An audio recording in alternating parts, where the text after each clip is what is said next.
يا رب ارحمنا فإنك بنا راحم،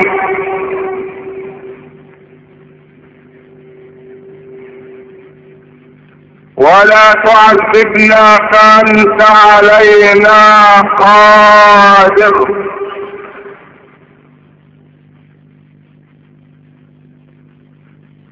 الطف بنا فيما جرت به المقادير،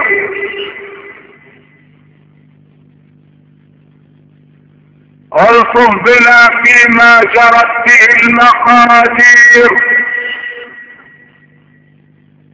ارحم ضعفنا وتول امرنا واحسن خلاصنا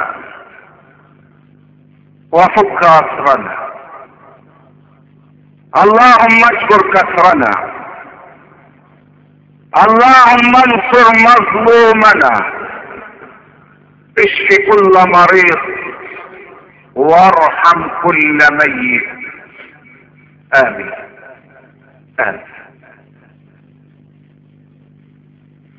واشهد ان لا اله الا الله.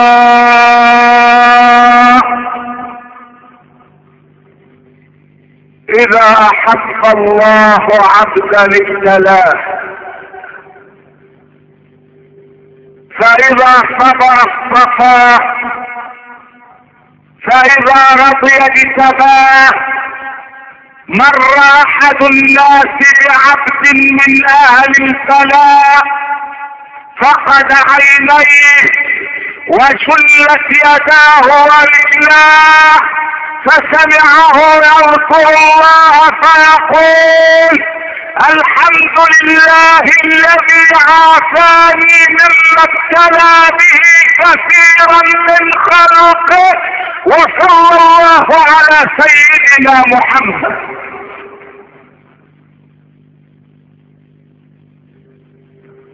الله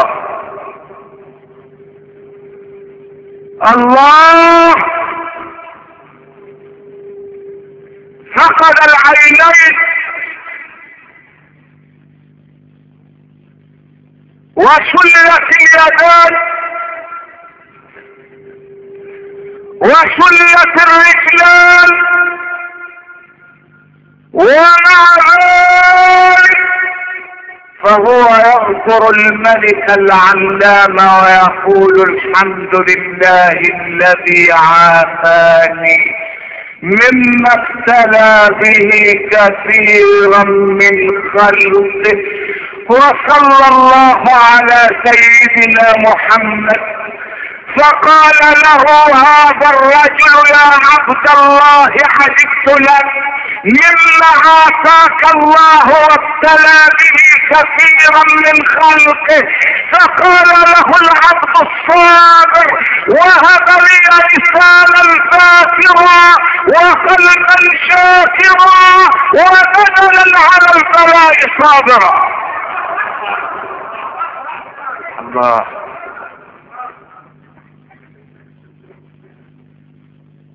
الله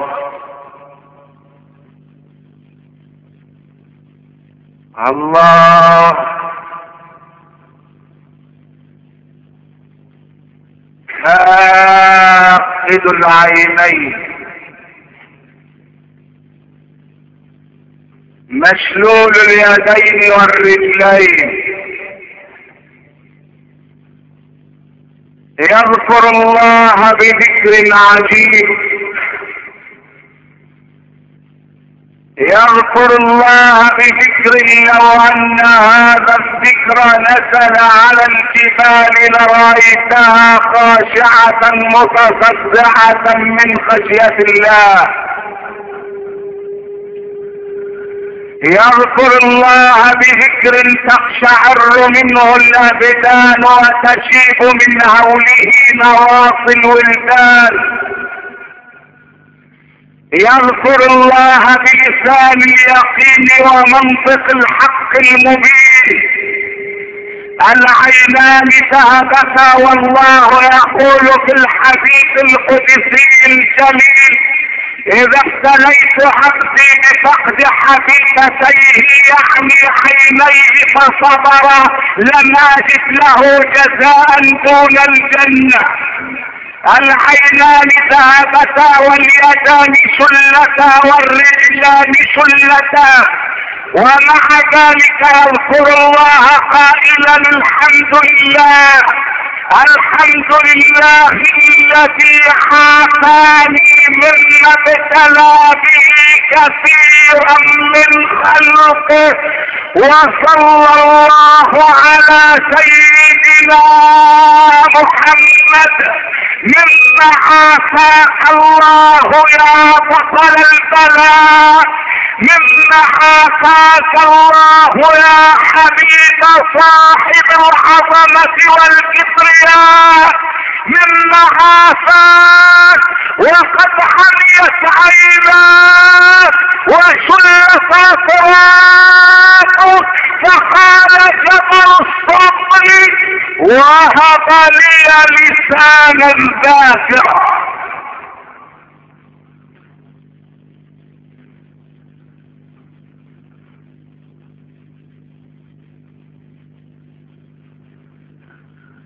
عجبت لكم يا أهل البلاء، عجبت لكم يا أهل البلاء تذكرون الله بلسان لا نعلمه نحن. وهب لي لسانا ذاكرا وقلبا شاكرا وبدنا على البلاء صابرا. إلهي إلهي إلهي يا صاحب الكبرياء، إلهي ما زلت أعرف بالإساءة دائما ويكون منك الصفح والغفران. لم تنتقصني إن أسأت وزدتني حتى كأن إساءتي إحسان. إلهي إلهي يا رب ما زلت أعرف بالإساءة دائما ويكون منك الصفح والغفران. لم تنتقصني إن أسأت وزدتني حتى كأن إساءتي إحسان. منك التفضل والتكرم والرضا، أنت الإله المنعم المنان. وأشهد أن سيدنا ونبينا وعظيمنا وحبيبنا محمدا رسول الله وهو نائم على فراش الموت قال 3 كلمات. ماذا قال الحبيب؟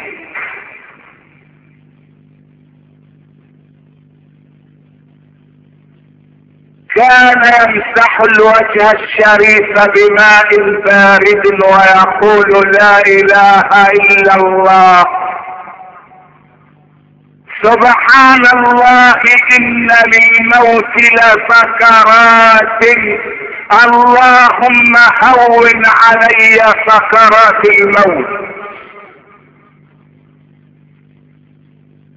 الحبيب خير خلق الله ينام على فراش سننام عليه جميعا. لكل شيء إذا ما تم نقصانه فلا يغر بطيب العيش إنسانه. هي الحياة كما شاهدتها دول، من سره زمن ساءته أزمانه. الحبيب على فراش الموت يقول لا إله إلا الله، ثم يقول سبحان الله إن للموت لسكرات، ثم يدعو الله قائلا اللهم هون علي سكرات الموت. إذا كان الحبيب يعاني من سكرات الموت فماذا نفعل وقد سورتنا الصفحات؟ سيدي يا أبا القاسم يا رسول الله، يا جلاء بصري، يا ذهاب همي وغمي وحزني، يا أبا الزهراء، أشهد أنك بلغت الرسالة وأديت الأمانة ونصحت الأمة ومحوت الظلمة وكشفت الغمة وجاهدت في الله حق جهاده حتى أتاك اليقين. صلى عليك الله يا علم الهدى، ما هبت النسائم وما لاحت على الأيك الحمائم. أما بعد فيا حماة الإسلام وحراس العقيدة، قد يسأل سائل فيقول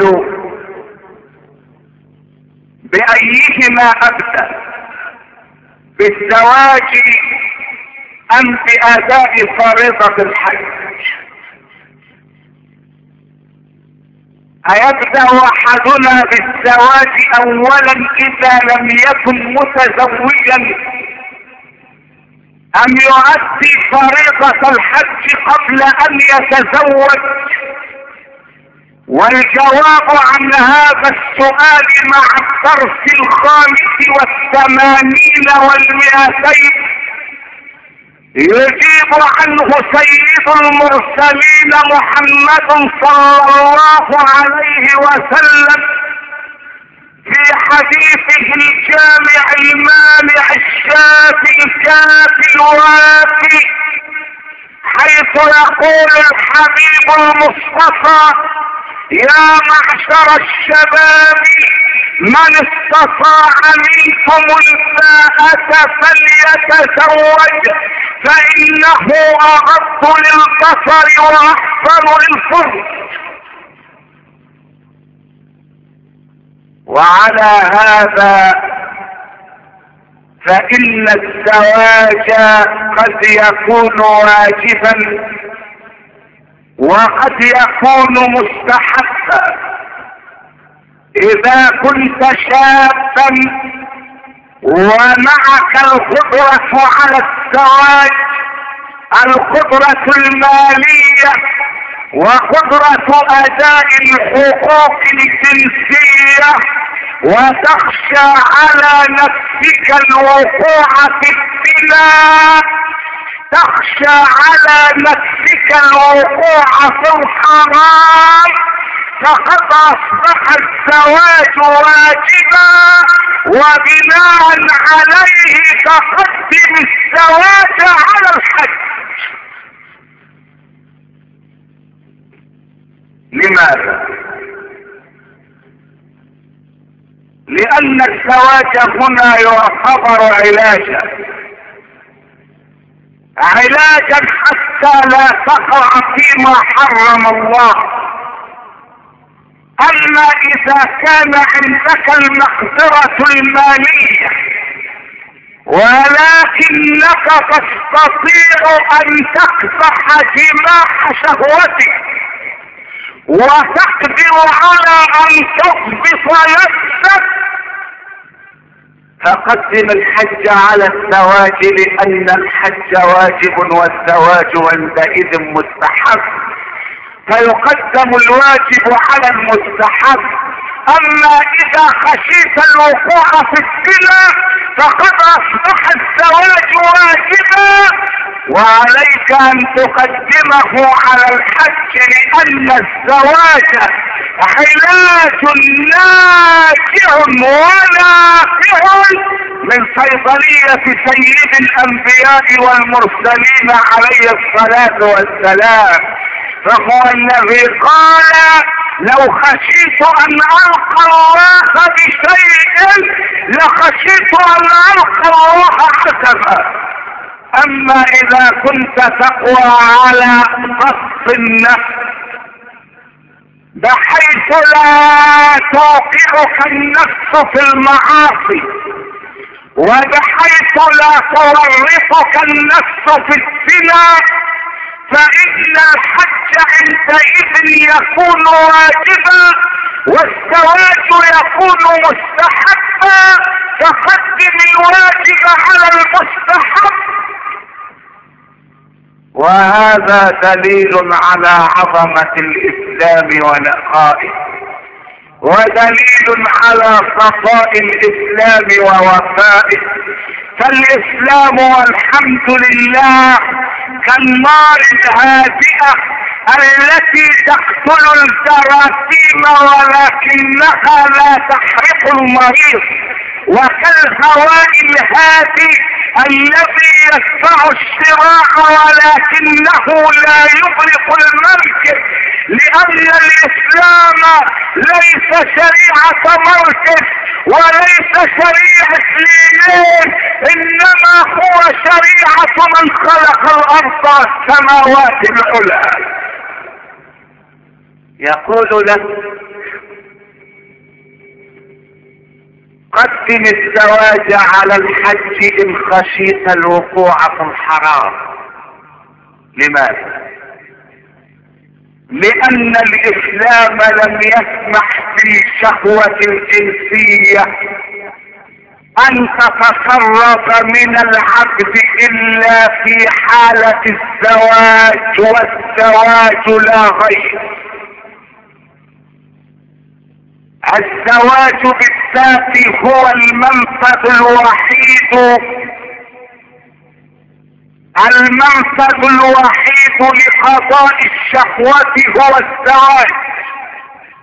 ومن ثم فإن النبي صلى الله عليه وسلم أذاع هذا البيان الحاسم الجازم القاطع الفخار عندما نادى وقال الزنا يورث الفقر، وعندما قال بشر الثاني بخراب بيته ولو بعد حين. وإذا كان الإسلام حرم الزنا فإنه حرم ما يدعو إلى الزنا وحرم ما يقرب إلى الزنا. فالخلوة بالمرأة الأجنبية حرام. إذا أغلقت الباب عليها وهي لا تحل لك فاعلم بأن الشيطان ثالثكما. قال الحبيب عليه الصلاة والسلام ما خلا رجل بامرأة إلا كان الشيطان ثالثهما. قال أحد الصحابة ولو كانت المرأة صالحة يا رسول الله؟ قال الحبيب محمد ولو كانت المرأة مريم ابنة عمران.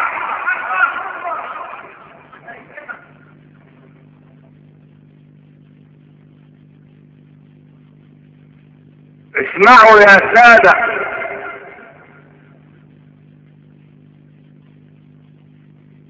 لو خلا بالمرأة ولو لم يقع بينهما حرام، لو تمت الخلوة بين رجل وامرأة ولو لم يضع يده عليها ولو لم ينظر الى وجهها او الى شيء منها وتمت الخلوة بينهما يعد له السيئات بمجرد الخلوة لا غير. ولو كان رجلا صالحا او كانت المرأة صالحة، نعم لو كانت المرأة مريم البتول فإن الخلوة بها حرام.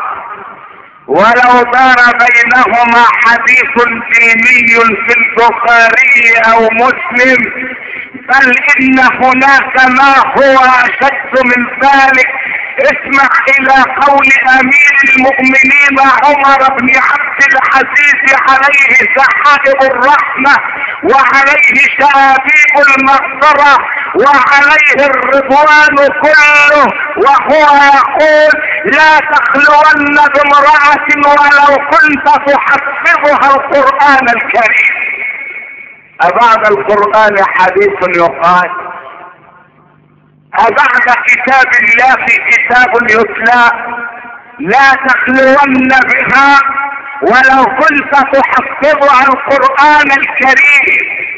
مجرد الخلوة بها حرام، ولو لم تمد يدك إليها، ولو لم تمد عينيك إليها، ولو لم تحدثها حديثا خارجا، لو كنت تحفظها القرآن الكريم في خلوة فقد ارتكبت بهتانا وإثما مبينا. لو كنت حتى تحفظها القرآن الكريم ذاته، القرآن الكريم الذي كل حرف منه ب10 حسنات، حتى انك لو قلت بسم الله الرحمن الرحيم كان لك بها 190 حسنة. أتدري لماذا 190؟ لأن البسملة 19 حرفا، فلك بكل حرف 10 حسنات. هذا الكتاب مع جلاله ومع بهائه ومع كبريائه وفي عليائه ومع جماله ومع كماله، لو خلوت بامرأة تحفظها هذا الكتاب في خلوة فإن الله غاضب عليك. يا لله يا لله لمجتمع، يا لله لمجتمع يخلو فيه المدير بالسكرتيرة، يا لله لمجتمع يجلس فيه صاحب المنصب الكبير وقد اغلق الباب على ما يسمى بالسكرتيرة واضاء نورا احمر قانيا حتى يمنع الدخول او القرب من الاسلاك الكهربائية. احاط الحدود بالنور الاحمر والخلوة بينهما، ولو لم يمد يده اليها، ولو لم يمد عينيه اليها، ولو لم يدر بينهما حديث الفراش، فإن مجرد الخلوة حرام حرام حرام.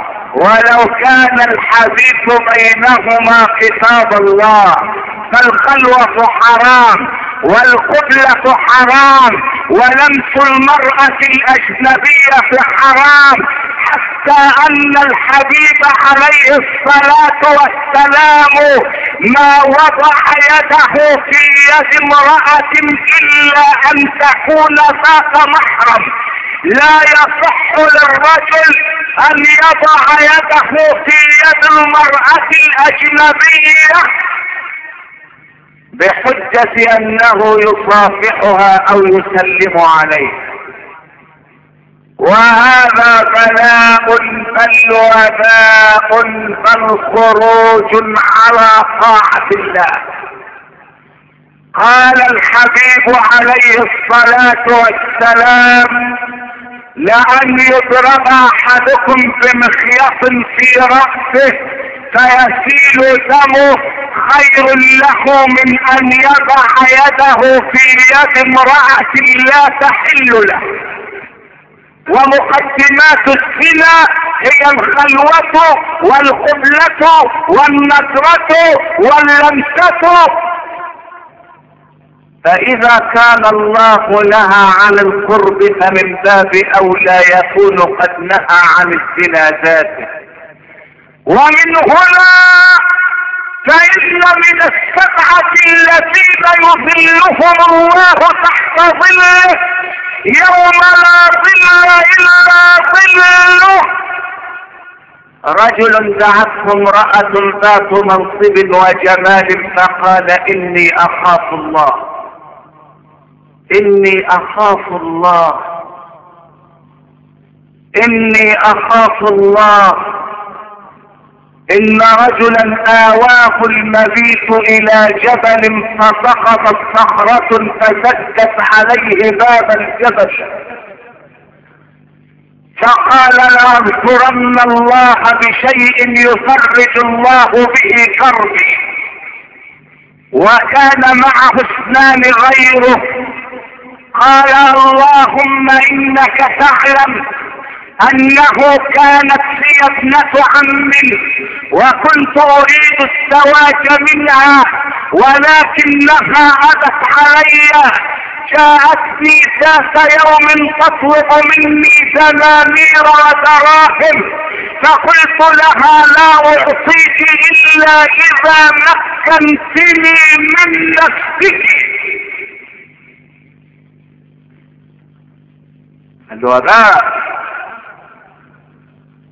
الوباء الذي فاحت رائحته وباء الزنا. ابن آدم احفظ منيك، احفظ منيك ما استطعت فإنه ماء الحياة يصب في الأرحام. قال لها لا أعطيك حتى تمكنيني من نفسك. فذهبت إلى غيري وطلبت منه أن يمدها بالمال فأبى عليها. فعادت إلي كاسفة البال قليلة الرجاء وقالت يا ابن عمي اعطني من مال الله. قال لها حتى اتمكن منك. فقالت لي يا ابن عمي تعال وافعل ما تشاء.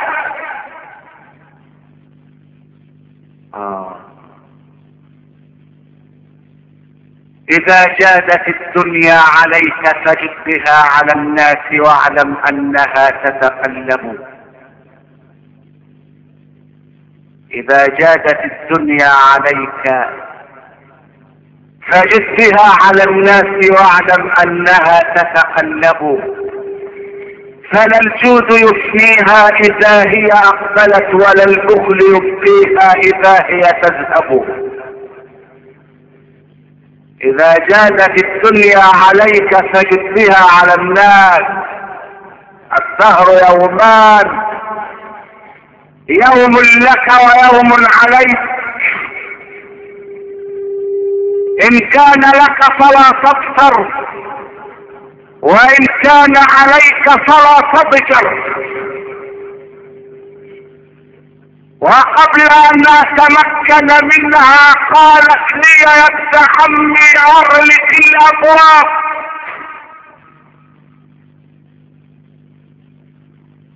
قلت لها لقد أغلقتها. قالت لي يا ابن عمي أغلق الأبواب. قلت لقد أغلقتها. قالت لي لقد بقي باب لم تغلقه.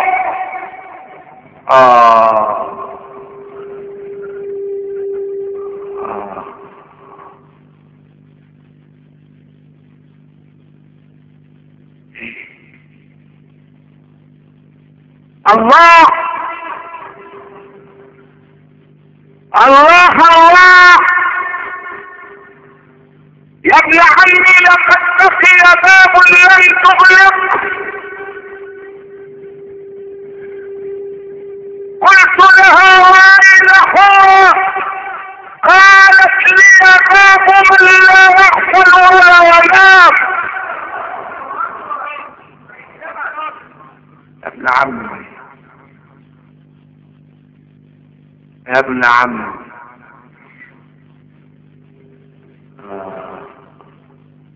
اغلق هذا الباب،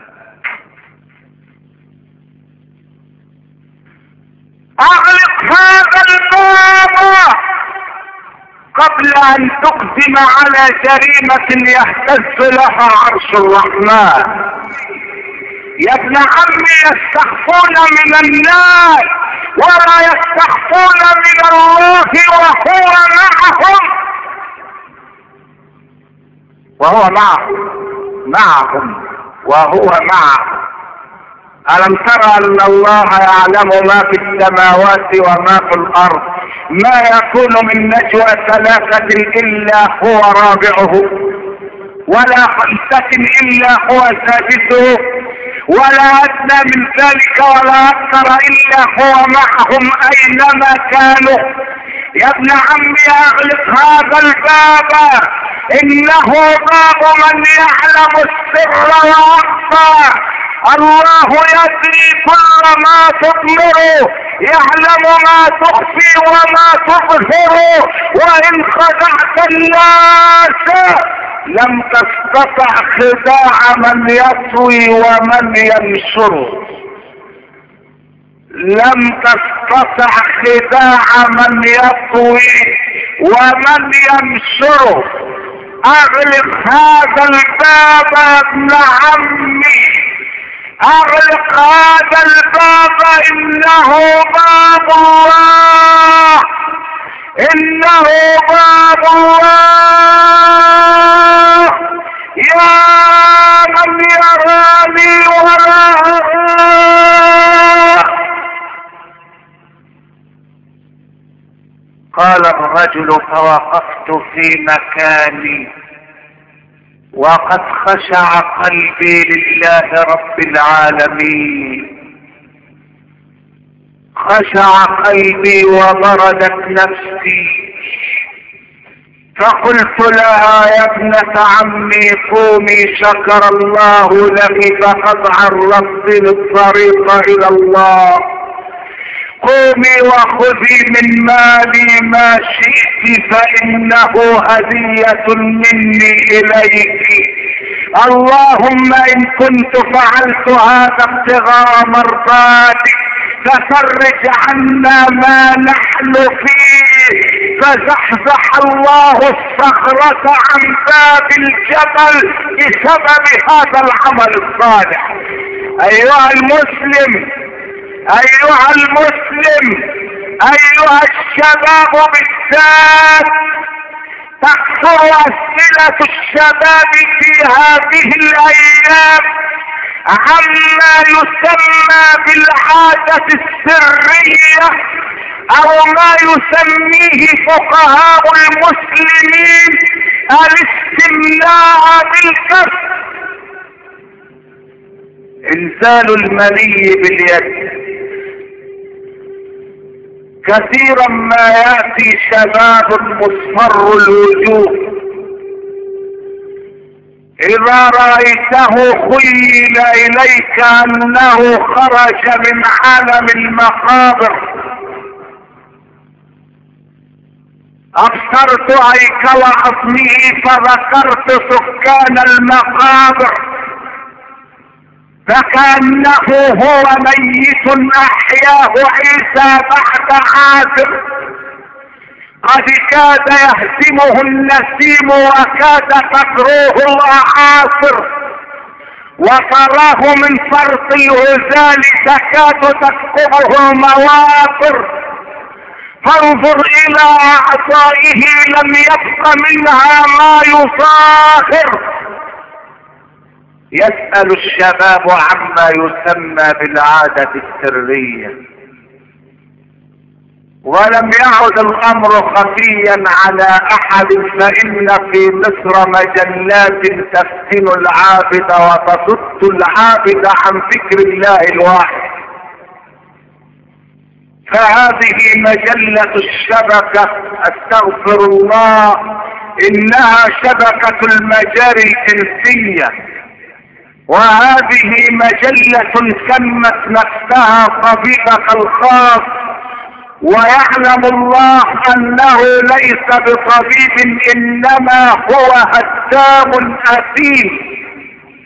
مجلات لا حديث لها الا الجنس الرخيص، دفعت الشباب دفعا الى ممارسة عادة قاتلة اقل ما يقال في اضرارها انها تصيب الشاب بفقد الذاكرة، بحيث اذا استطاع ان يحصل العلوم نسي العلوم، وبحيث اذا استطاع ان يذاكر اصيب بالخمول، تصيب الجهاز التنفسي بالضعف، تصيب القلب بالخفقان، تصيب الرئتين بالسل الرئوي والعياذ بالله. واذا ما مارسها الشباب اصبحت ادمانا كالحشيش والافيون والخمر. يسأل الشباب عن ممارسة هذا العمل القبيح،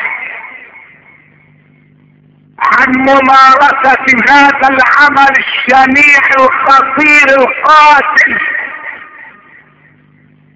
هل يجيز الاسلام للشباب ان ينزلوا منيهم بايديهم؟ الجواب على ذلك من صيدلية الحبيب المصطفى، وكفى بها صيدلية وكفى بالمصطفى طبيبا، اذا شخص الداء فما روعه، واذا وصف الدواء فما اعظمه. يقول المفسرون في قوله تعالى والذين هم لفروجهم حافظون إلا على أزواجهم أو ما ملكت أيمانهم فإنهم غير ملومين. وقبل أن أنتقل إلى إصدار الحكم أريد أن أسلط الأضواء الخفيفة الكاشفة قليلا على قوله تعالى أو ما ملكت أيمانهم، لأن بعض الجهلة جهلا مسبقا ومركبا ناقشني ذات يوم فقال إن القرآن نفسه يبيح للشاب ممارسة العادة السرية. قلت له أين هذه الآية؟ قال قوله تعالى أو ما ملكت أيمانهم، فالأيمان جمع يمين، فيجوز للشاب أن ينزل منيه بيمينه ولا شيء في ذلك. سبحان الله.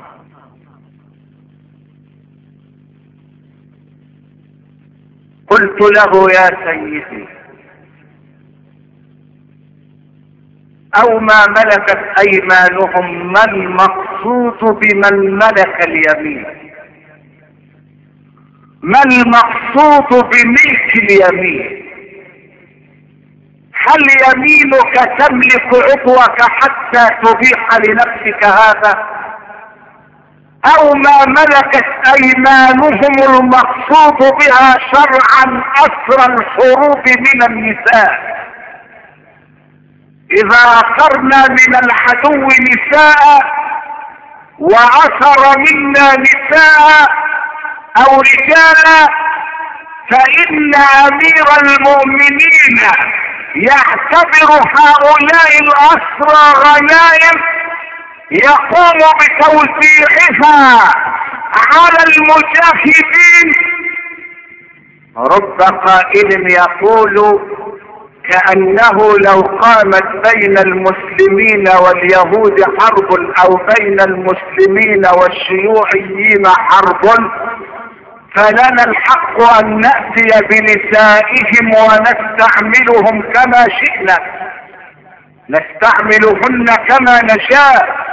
اقول لك هون عليك ان هذه المسألة لها 4 شروط لا بد من تحققها.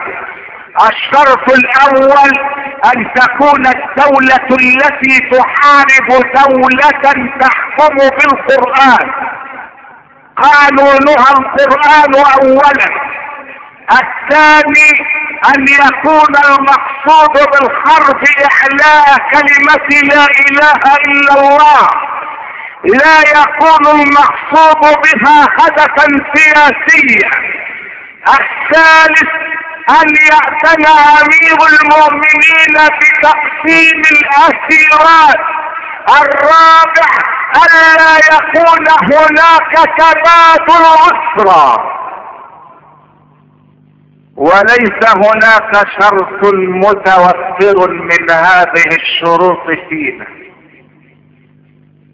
فلا الحكم عندنا بالقرآن، فالقرآن معلق في اعلى الجدران يقول يا رب ان قوم اتخذوا هذا القرآن مهجورا. وحربنا لا نعني بها اعلاء كلمة لا اله الا الله، وامير المؤمنين لم يأذن لانه ليس هناك خلافة. ورابعا هناك قانون هو تبادل الاسرى، فما دام هناك تبادل الاسرى لا يصح ان تحتجز الاسيرة عندك ابدا، لانك تريد ان تفك اسراك من عند عدوك فتعطيه اسراه وتأخذ اسراك. فملك اليمين ليس متوفرا لعدم توافر الشروط. اما ما عدا ذلك ايام كانت الحروب لله فقد كان امير المؤمنين يقسم الاسيرات لانه لم يكن هناك تبادل اسرى. وتزوج ابراهيم الخليل بالسيدة هاجر ملك يمين ولم تكن حرة، انما كانت امة مملوكة. وتزوج النبي صلى الله عليه وسلم مارية من مصر، وكانت امة مملوكة ملك اليمين، ولكن قبل ان يدخل بها الحبيب المصطفى اعلنت اسلامها ونطقت بان لا اله الا الله محمد رسول الله، وولدت للنبي ابنه ابراهيم الذي مات وعنده من العمر 1 و4 أشهر. هذا هو الزواج وهذا هو ملك اليمين. بعد ذلك اغلق الاسلام الباب بصفار من حديد سميك، لا يستطيع احد ان يقتحم على الاسلام اسواره. فماذا قال الله في اغلاق باب الحرام؟ السؤال على هذا الجواب يأتي بإذن الله بعد جلسة الاستراحة، خشية ان يضيع الطريق من قدمي. اعود بحضراتكم من هناك الى هنا، وما ادراك ما هنا. هنا مدرسة محمد صلى الله عليه وسلم، يقول فيها الحبيب المصطفى: البر لا يبلى، والذنب لا ينسى، والديان لا يموت. اعمل ما شئت كما تدين تدان.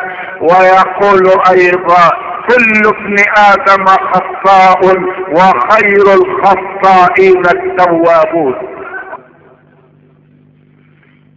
الحمد لله رب العالمين، واشهد ان لا اله الا الله ولي الصالحين، واشهد ان سيدنا ونبينا وعظيمنا وحبيبنا محمدا رسول الله خاتم الانبياء والمرسلين.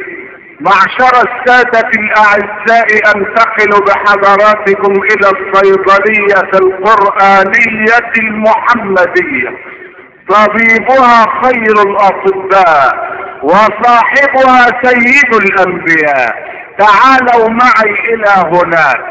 بعدما قال الله جل جلاله الا على ازواجهم او ما ملكت ايمانهم فانهم غير ملومين، اغلق الباب بعد ذلك على جميع طرق الحرام. فطرق الحرام كلها مسدودة ممنوعة مغلقة. قال تعالى: فمن ابتغى وراء ذلك فأولئك هم العادون. العادي مفرد العادون، والعادي هو المعتدي على حدود الله، حتى لا يقول قائل العادي هو الامر العادي الذي لا شيء فيه، فمن ابتغى وراء ذلك فقد اتى امرا عاديا لا شيء فيه. هناك فرق بين عادي وعادي.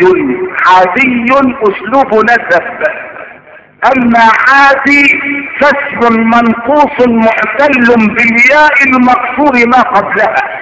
اذا جمعتها جمع مذكر سالما حذفت حرف العلة فقلت العادون، ولا يجوز ان تقول العاديون لان الضمة على الياء ثقيلة، فتقول العادون جمع عاد، والعادي هو المعتدي على حدود خالق الارض والسماء.